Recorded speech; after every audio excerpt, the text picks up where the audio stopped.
네, 여러분 여름 바캉스 잘 보내셨습니까? 지난 3주 동안 제가 한국에 다녀왔는데 어, 오는 날 제가 장충동에 머물고 있었는데 이제 공항을 가느라고 차를 저희 딸이 불러줘서 같이 가족들이 타고 인천공항을 향해서 가는데 한남대교를 이렇게 건너가지고 이렇게 강변도로를 따라서 이렇게 쭉 내려가게 돼 있었습니다. 근데 그 한남대교를 딱 들어섰는데 그 한남대교 양편에 쫙 이렇게 그 깃발이 꽂혔어요. 이렇게 그 가로등마다 왜 두 개씩 꽂아가지고 뭐 어느 나라 대통령 오면 이렇게 환영한다고 하는 것처럼 이렇게 쫙 그 한남대교 양쪽에 쫙 그 깃발이 꽂혔는데 그게 뭐냐면 저희 장로님이 전시회를 한다고 그 이장로님이 그 여기 입생로랑이라고 하는 그 생로랑 그 파운데이션하고 같이 해가지고 아마 그 전시회를 하나 봐요. 근데 그것을 한다는 깃발이 그렇게 양쪽에 쫙 꽂혀 있는 거예요. 요즘 그 프리즈라고 하는 그 아트페어가 한국에서 열리는데 아마 거기에 특별 그 개인전을 하는 공간이 마련되고 또 그 얘기는 이제 미리 들었었어요. 생로랑에서 그 장로님을 위한 특별한 시간을 이렇게 마련했다고 하는데 보니까는 그렇게 그 한남대교 양편의 깃발이 그냥 그 장로님 그 하얀 깃발에다가 까만 먹으로 이렇게 한 작품을 해놓고 한쪽엔 생로랑이라고 쓰고 한쪽엔 이베 이렇게 해가지고 그냥 쫙 이렇게 붙어 있는데 제가 그걸 보면서 두 가지 생각이 들었어요. 하나는 참 자랑스럽다. 그래서 운전수한테 내가 저 교회 저분이 다니는 교회의 담임 목사라고 얘기를 하고 싶은 생각이 들 만큼 그런 생각이 좀 들었고 또 하나는 참 기도가 많이 필요하겠다. 우리 장로님 참 기도가 많이 필요하겠다. 제가 뭐 어렴풋이나마 이렇게 파리에 살면서 그 생로랑이라고 하는 파운데이션에서 전시회를 하는 거라든지 여러 가지 이런 것들을 보는데 거기에서 우리 장로님을 초청을 해가지고 그렇게 특별한 시간을 가질 때 그런 어떤 뭐랄까요 세상의 끝 그런 깊숙한 한복판에서 우리 장로님이 승리하려면 참 많은 사람들의 많은 기도가 필요하겠다 그런 생각을 어쨌든 했습니다.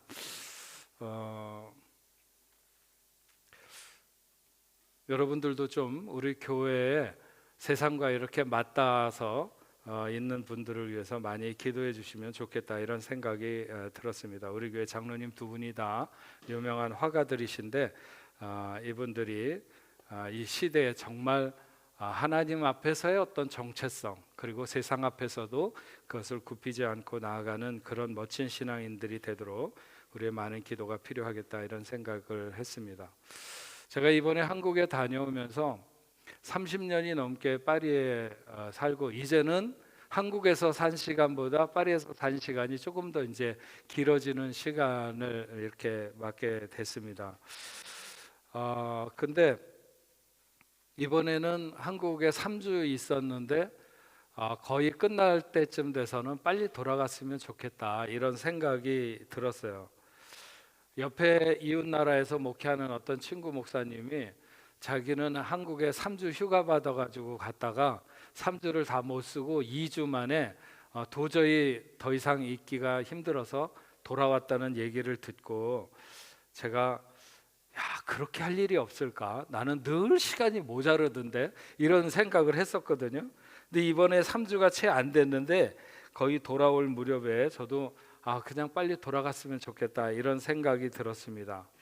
점점 더 한국에서 이방인이 되어가고 있나 보다 이런 생각도 들었고 프랑스에 도착하니까 얼마나 좋은지요. 아침 저녁에 공기가 정말 얼마나 행복하게 하는지. 아무튼 저와 여러분들이 이렇게 저렇게 여름을 보내고 바캉스를 보내고 이제 새로운 시간을 우리가 맞게 되었습니다. 마음을 새롭게 해서 생활과 그리고 신앙에 다시 한번 힘을 내는 여러분들 되시기를 바랍니다.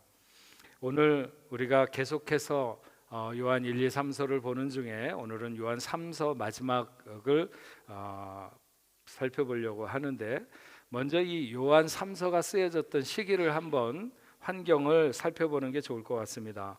예수님께서 승천하신 후에 성령 강림이 있었죠. 성령 강림이 있으면서 시작된 것이 교회입니다. 예루살렘 교회가 세워지고 많은 사람들이 교회로 몰려들고 교회에서 집사들을 세우고 조직화되기 시작할 때 동시에 일어나게 된 것이 박해였습니다.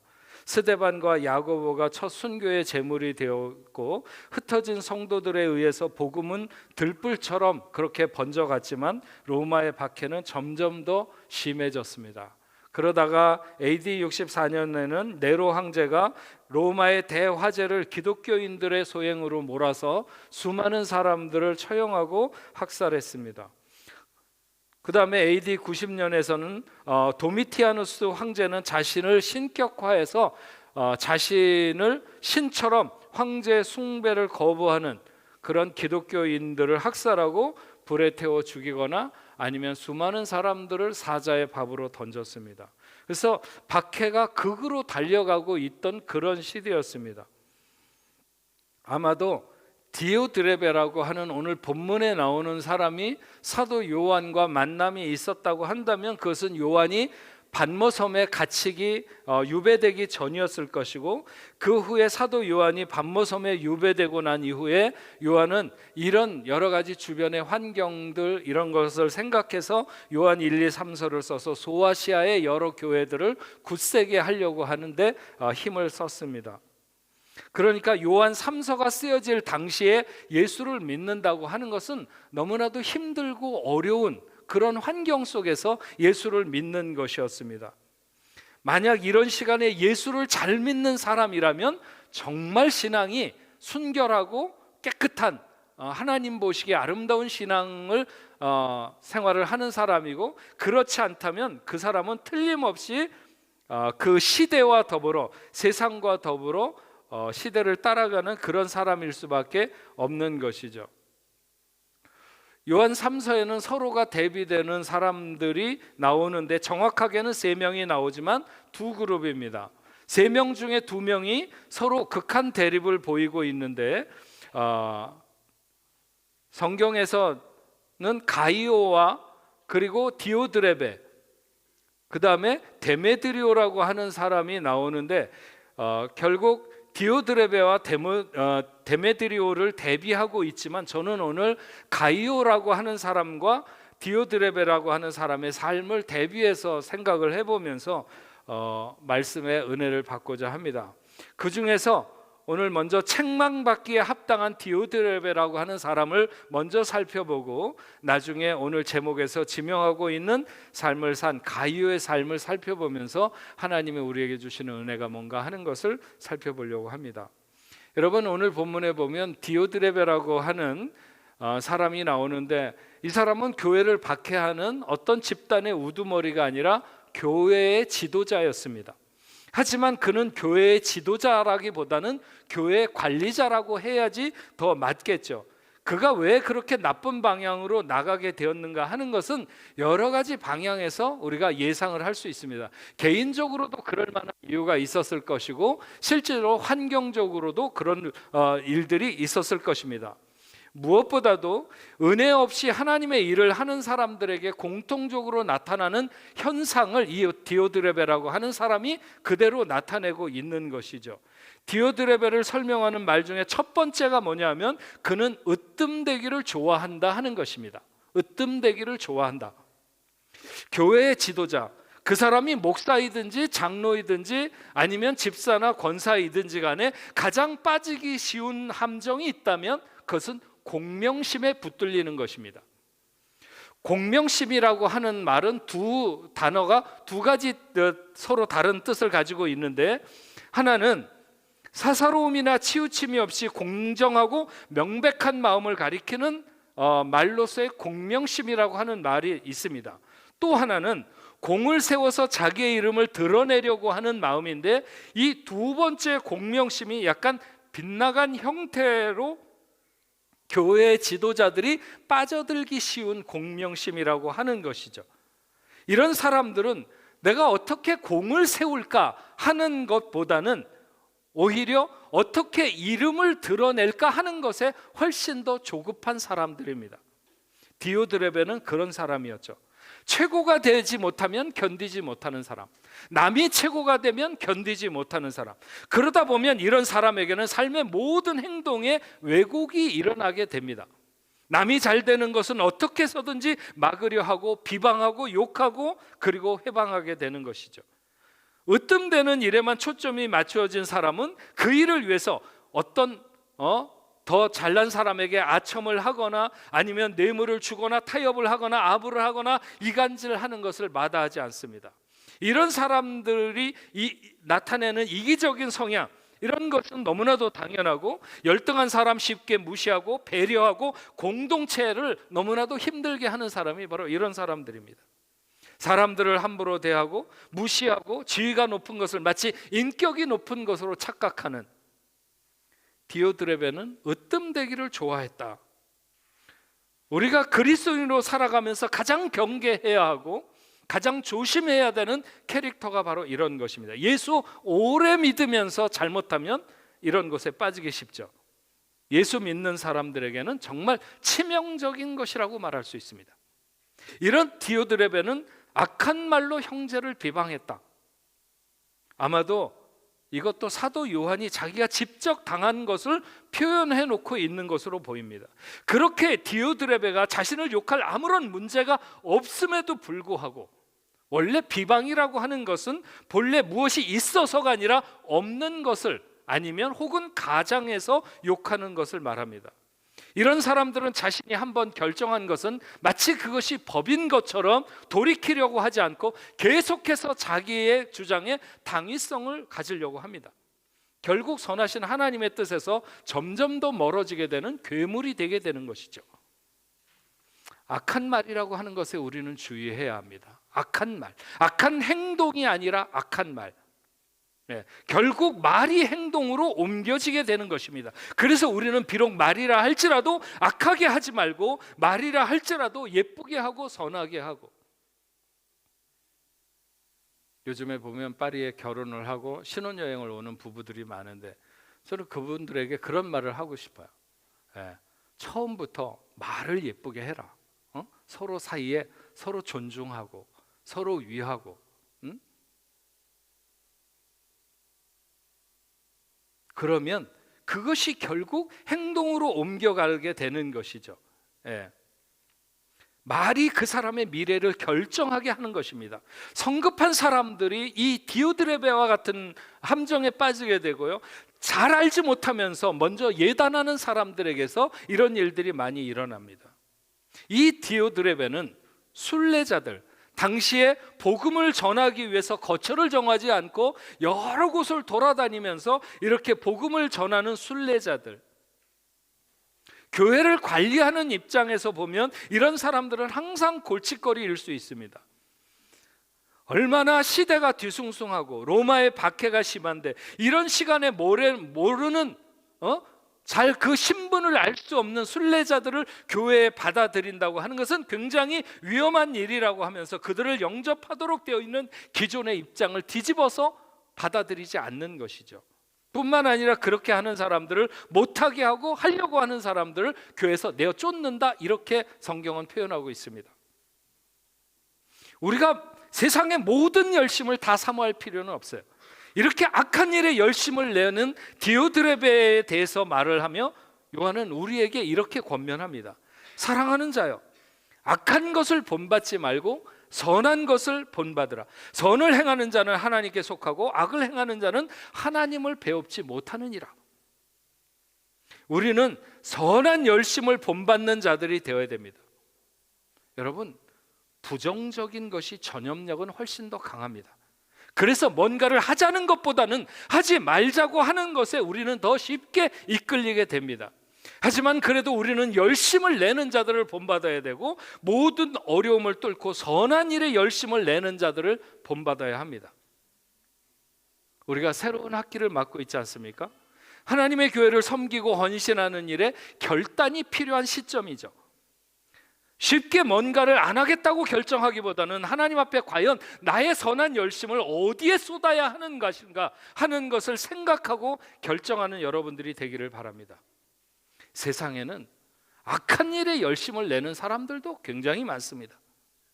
우리는 선한 일에 열심을 내야 되고, 그 선한 일을 하는 사람들을 격려해야 되고, 선한 일을 이루어야 합니다. 디오드레베처럼 외부적인 요인을 핑계 삼으면 안 됩니다.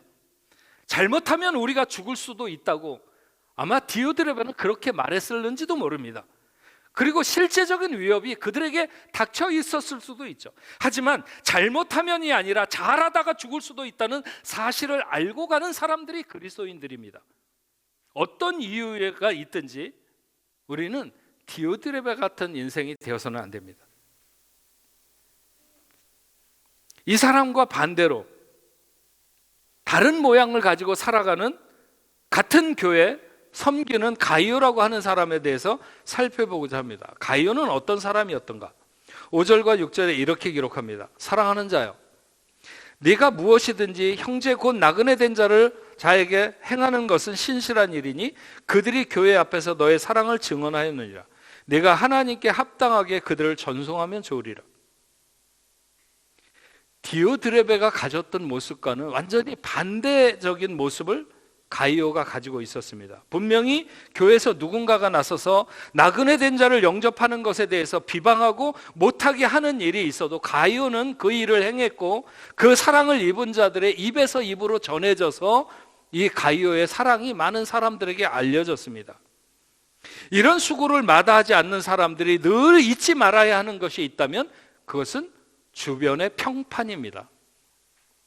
자기가 하는 선한 수고가 조금만 오해를 받아도 침소봉대에서 그 일을 당장에 멈춰버리는 사람들이 너무나도 많아요. 내가 그런 소리 들으려고 이런 일을 한 줄 아냐, 뭐 이러면서 그냥 다 때려치는 거죠.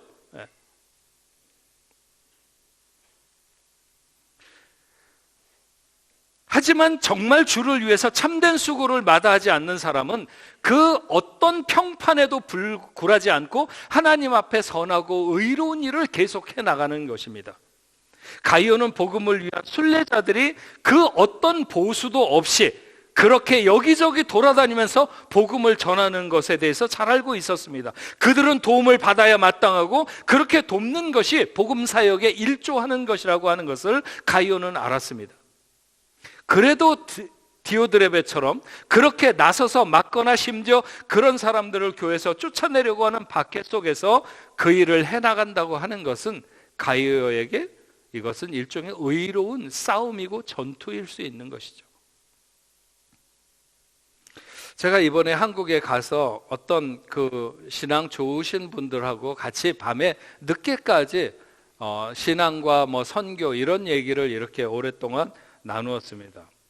그분들은 지금까지 자신들의 수많은 그 재물 뭐 이런 걸 해가지고 선교지에다가 학교도 세우고 뭐 선교사님들하고 이렇게 후원도 하고 많은, 그러니까 선교사도 섬기고 사역지도 돕고 지금도 여전히 그렇게 하고 있고, 근데 그렇게 많은 선교사님들과 관계하는 속에서 그들이 가졌던 그 전심으로 쏟아붓는 것과 다르게 선교사님들이 그만큼 신실하다고 여겨지지 않는 분들도 만나게 되고, 그래서 그들과의 관계를 어느 정도에서 멈췄다고 하는 이런 이야기도 했습니다. 한마디로 말하면 실망스러운 선교사님들이 있더라, 그런 얘기예요. 그런 이야기를 들을 때 같은 해외에 나와서 사역을 하고 있고 목회자로서 굉장히 마음 아팠습니다.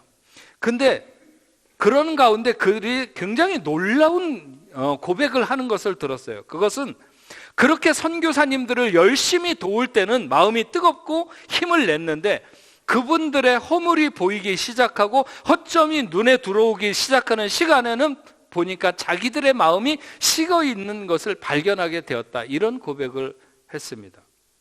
그러면서 어떤 분들의 모자름이 있든지 자신들은 더 뜨겁게 그리고 더 열심히 섬기는 그런 삶을 회복하고 싶다고 하는 그런 말을 들을 때 굉장히 목회자로서 뭉클하기도 하고 감사하기도 하고. 여러분, 우리의 수고는 주를 향한 것이기에 그 어떤 평판에도 멈추어 서서는 안 됩니다. 잘한다는 칭찬에 우쭐해서도 안 되겠지만 왜 하느냐고 비난한다고 멈추어 서는 것은 어리석은 일입니다. 8절에 이런 말씀을 하고 있어요. 그러므로 우리가 이 같은 자들을 영접하는 것이 마땅하니 이는 우리로 진리를 위하여 함께 일하는 자가 되게 하려 함이라. 우리의 수고는 단순한 수고가 아니고요, 진리를 위해 함께 일하는 자가 되게 하는 수고라고 하는 것입니다. 여러분, 성경에 보면 가이오라고 하는 이름을 가진 사람이 몇 명 있습니다. 가이오는 굉장히 흔한 이름이었어요. 그래서 마게도냐 사람 가이오도 나오고 더베 사람 가이오, 본문에 나오는 가이오, 그리고 고린도 사람 가이오도 있습니다. 이 중에 서로 겹쳐져서 어떤 사람들은 더베 사람 가이오가 본문에 나오는 요한 3서에 나오는 가이오와 같은 사람이다, 이렇게 말하는 학자들도 있습니다. 어쨌거나 그런데 고린도 교회의 가이오는 바울을 통해서 그 사람이 예수를 믿게 되고 바울에게 세례를 받았습니다. 그는 믿음이 잘 자라서 바울이 그 고린도를 떠났다가 다시 돌아오게 될 때 그 바울의 호스트가 됩니다. 호스트는 한자로 말하자면 식주인, 그러니까 음식의 주인이라고 하는, 헬라어로는 크세노스라고 하는데 사람을 자기 집으로 초대해서 값없이 식사를 대접하는 사람을 말합니다.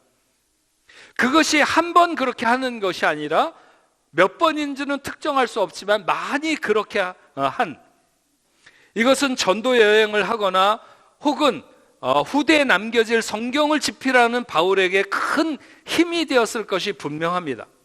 그리고 이것은 바울과 함께 복음을 위하는 일이기도 하고 진리를 위한 수고이기도 한 것입니다. 복음을 위해 수고하는 사람은 말씀을 전하는 목사나 선교사만 진리를 위해서 일하는 것이 아니죠. 그렇게 복음을 위해 나선 사람들을 대접해서 식사를 한 끼라도 사는 사람, 이런 사람도 진리를 위해서 일하는 것이라 하는 것입니다. 여러분, 우리가 살고 있는 이 파리는 선교적으로 보면 우리는 길목에 사는 사람이다. 무엇인가의 길목에, 선교적으로 보면 길목에 사는 사람들이다. 우리 교회만 하더라도 1년에 수도 없이 많은 선교사님들이 방문합니다. 여러분, 그런 선교사님들이 소개될 때 그분들에게 식사 한번 대접하고 싶다, 이런 마음을 가져보셨습니까? 지금은 돈이 없지만 나중에 돈 벌어갖고 저분들에게 식사라도 한번 대접해야 되겠다, 이런 생각을 하십니까? 저는 우리 교회 성도들이 누군가가 선교사님이래 그러면 즉각적으로 어떻게 식사라도 한번 대접했으면 좋겠다. 내가 돈이 모자르는데 목사님, 제가 가진 게 이것밖에 없는데 목사님이 좀 보태가지고 좀 선교사님 식사를 한번 대접해 주면 안 되겠습니까?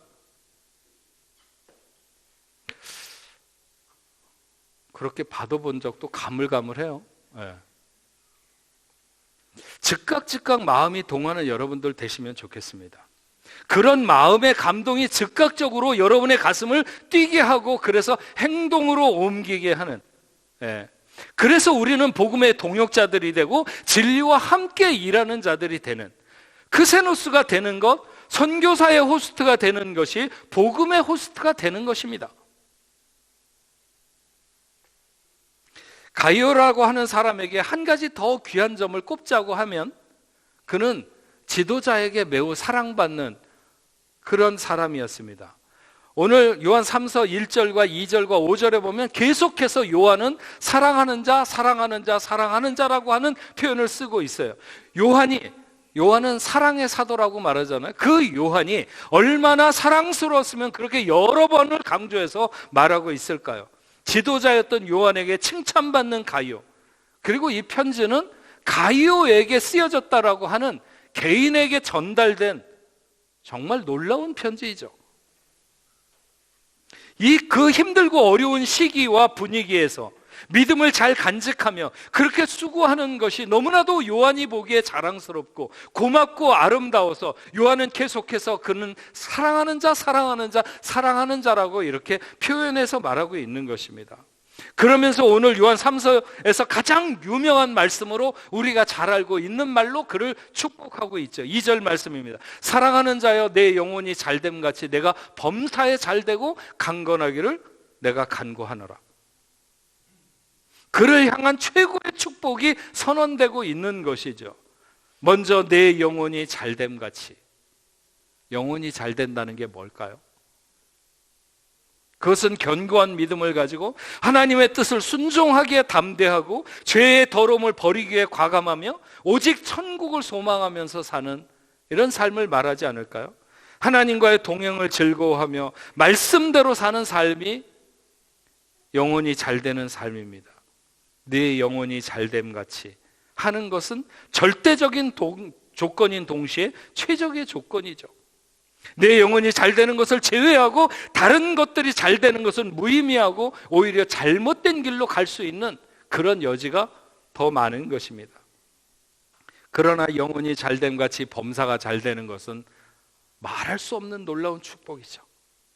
범사라고 하는 것은 얼마나 많은 부분을 담고 있는 말입니까? 하나님의 범사를 형통하게 하신다는 것은 그가 손대는 모든 것들을 형통하게 하신다는 것이 아니겠습니까? 우리의 가정, 우리의 자녀들, 주변 사업, 장래 그 모든 것을 형통하게 하실 것이라고 하는 시편의 말씀처럼 시냇가에 심은 나무가 철을 따라 열매를 맺으며 그 잎사귀가 마르지 아니함 같으니 그가 하는 모든 일이 다 형통하리로다. 여러분들도 여러분의 영혼이 잘됨같이 범사가 잘되고 형통하기를 주님의 이름으로 축원합니다. 크게 아멘 하세요. 교회에 왜 와서 앉아 있습니까? 우리가 하나님의 말씀에 크게 아멘 하기 위해서 와 있습니다. 다시 한번 하죠. 여러분들의 영혼이 잘됨 같이 범사가 잘되고 형통하기를 주의 이름으로 축원합니다. 강건하기를 내가 간구하노라. 물론 이것도 영혼이 잘됨 같이 강건해야 되는 거죠. 영혼은 강건한지 병들었는지 전혀 생각도 없으면서 오늘날의 수많은 사람들이 얼마나 외모 가꾸기에 정신없는 사람들이 많은지, 우리나라의 저 강남에 한 건물에도 성형외과들이 막 여러 개씩, 그래서 뭐 중국이고 어디고 그 성형 쇼핑을 오는 그 많은 사람들, 쌍꺼풀 하는데 150만 원, 코 성형 하는데 250만 원, 지방 흡입 수술에 450만 원, 뭐 양악 수술에 얼마, 키 늘리는 수술은 얼마. 요즘에는 몸에다 그림 그리는 것까지, 하여간 얼마나 외모에 신경 쓰는지. 하지만 영혼이 잘됨 같이 우리는 더 중요한 것을 잊어서는 안 됩니다. 여러분이 건강하거나 아름다운 것을 말리는 것이 아닙니다. 우리가 꿈꾸고 우리가 소망하는 삶. 정말 가이오는 수고와 축복을 장착한 인생이다, 이렇게 말할 수 있죠. 자신이 하나님 앞에 감당해야 되는 수고를 마다하지 않을 때 요한은 그의 인생을 하나님 앞에 축복하고 있는데, 바로 내 영혼이 잘됨같이 범사가 잘되고 강건하기를 원하노라. 여러분의 소망이 이것을 벗어나는 것이 있습니까? 여기에 포함되지 않는 것이 혹시 있습니까? 나는 독특하게 여기에 없는 무슨 그런 소망을 가지고 있습니까? 다 여기에 있다고 믿습니다. 이 시대에 하나님의 뜻을 위해 우리의 수고를 마다하지 않고 가이오처럼 그렇게 살 때 하나님의 축복이 생애 전반에 걸쳐서 쏟아지는 것, 이것이 바로 우리가 소망하는 가장 복된 삶이 아니겠습니까? 이제 2022년 2023년을 향한 시작의 시간에 우리가 서 있습니다. 교회에는 항상 디오드레베 같은 사람도 있고 가이오나 데메드리오 같은 사람도 있습니다. 결코 우리가 디오드레베와 같은 악한 열심을 가지고 교회 안에서 지도자라고 아니면 그렇게 나서는 사람이 되어서는 안 될 줄로 압니다. 오히려 가이오나 데메드리오 같이 수고와 축복을 장착한 복된 삶의 주인공들, 오늘을 살아가는 여러분들이 그런 여러분들이 되시기를 주의 이름으로 축원합니다. 우리 에베네셀의 하나님 같이 찬양하면서 다시 한번 말씀 앞에 결단하는 시간 가지면 좋겠습니다. 감사하신 하나님, 에베네셀 하나님, 살아계신 하나님, 에베네셀 하나님, 여기까지 인도하셨네. 감사하신 하나님, 여기까지 인도하셨네. 살아계신 하나님, 우리 같이 찬양하겠습니다.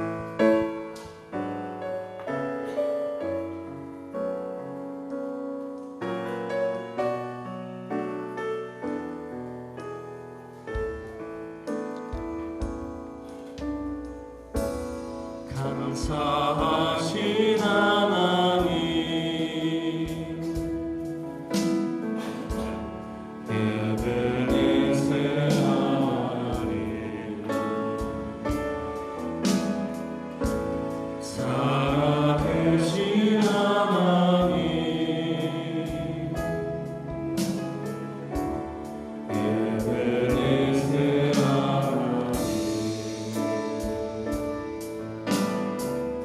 하나님, 여기까지 인도하셨네. 감사하신 하나님, 여기까지 인도하셨네. 살아계신 하나님, 감사하신 하나님, 에베네셀 하나님,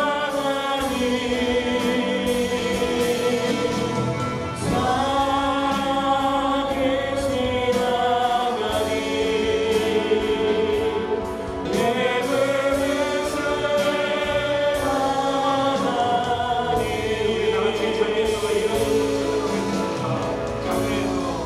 장래로 인도하시리.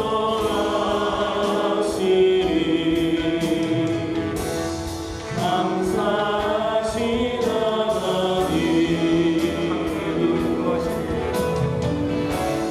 장래로 인도하시리. 살아계신 하나님, 감사하신 하나님, 에베네셀 하나님,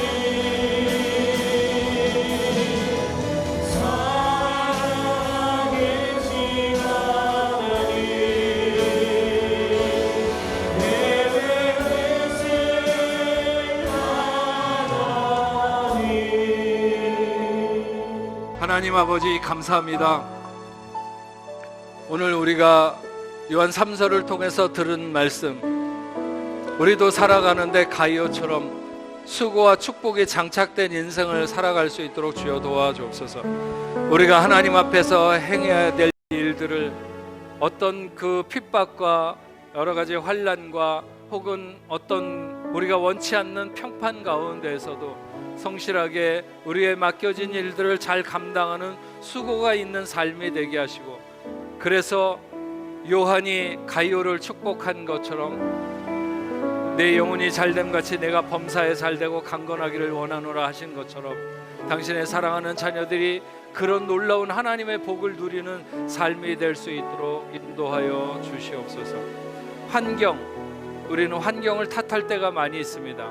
어쩌면 디오드레베는 그런 환경을 핑계대고 자기가 그렇게 설 수밖에 없다고 말했을는지 모릅니다.